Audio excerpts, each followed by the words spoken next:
Merci. La parole est à Madame Gilda Aubert pour le groupe 2RDP pour 10 minutes maximum.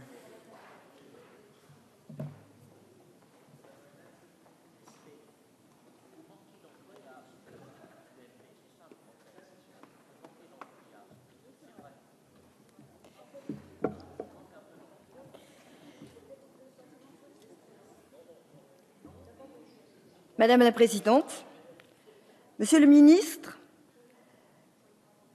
Madame la Présidente des Affaires sociales, oui, je l'ai retrouvée, Monsieur le rapporteur, chers collègues, le groupe RDP ne peut que saluer cette proposition de loi qui vient renforcer notre arsenal national législatif en matière notamment de protection des travailleurs. Elle répond à la volonté du gouvernement et de la majorité engagés avec détermination dans la bataille pour l'emploi. Disons-le d'emblée, la notion de dumping social nuit à l'emploi, aux conditions d'emploi et de rémunération dans notre pays. Elle altère la confiance des citoyens à l'égard de l'Union européenne et le résultat des scrutins des dernières élections l'ont tristement démontré.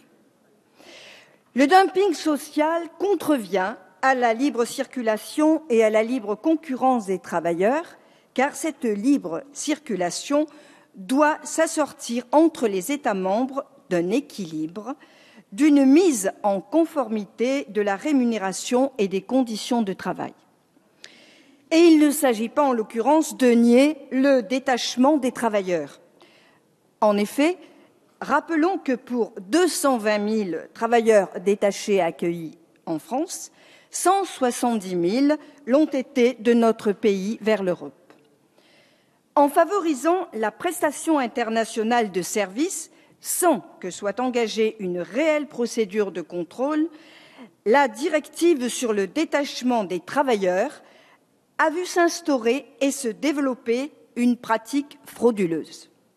C'est ainsi que de plus en plus de prestataires de services recourent à l'emploi de salariés low cost. Il est effarant de constater qu'environ 150 000 à 300 000 salariés low cost seraient ainsi présents sur le territoire français dans divers secteurs et pas seulement dans le BTT, qui concentreraient à lui seul un peu plus de 40% de travailleurs détachés.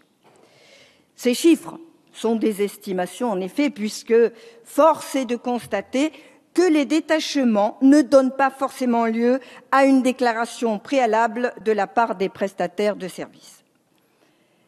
Dans un contexte économique européen en crise, un certain nombre de pays, et notamment du sud de l'Europe, sont touchés par un chômage de masse. La France n'est pas non plus épargnée.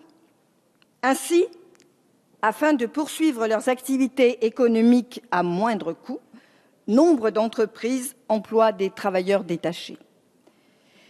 Et le dumping social se révèle d'autant plus flagrant dans les pays dont la législation ne prévoit pas de salaire minimum. On voit ainsi des travailleurs détachés engagés pour 6 mois maximum percevoir le salaire minimum français sans pour autant bénéficier des avantages sociaux, lesquels restent fixés sur la législation du pays d'origine du travailleur. C'est bien là que se situe le problème de la distorsion de concurrence. À cela s'ajoute une autre problématique. Les charges sociales restent payées dans le pays d'origine, ce qui peut engendrer des différences importantes de coûts pour l'employeur. En s'engageant plus fortement contre le dumping social, la France pourrait également se parer contre des comportements nationalistes qui prétendent que les travailleurs étrangers seraient responsables en grande partie du chômage national, qui prétendent. Hélas, on voit à l'esprit que je qualifierais d'anti-européen gagné, et il est du devoir des pays membres de l'Union européenne d'agir pour la construction d'une Europe pas seulement économique, mais sociale. Une Europe qui se donne les moyens de protéger l'ensemble des citoyens. Et la France doit se montrer vertueuse en ce sens. Le contexte de crise économique ouvre la voie à des propos à tendance xénophobe, en particulier à l'encontre des travailleurs étrangers qui sont présentés comme les boucs émissaires du chômage. Se doter d'une loi comme celle qui nous est présentée aujourd'hui permettra à notre pays de se doter d'un cadre adapté et juste.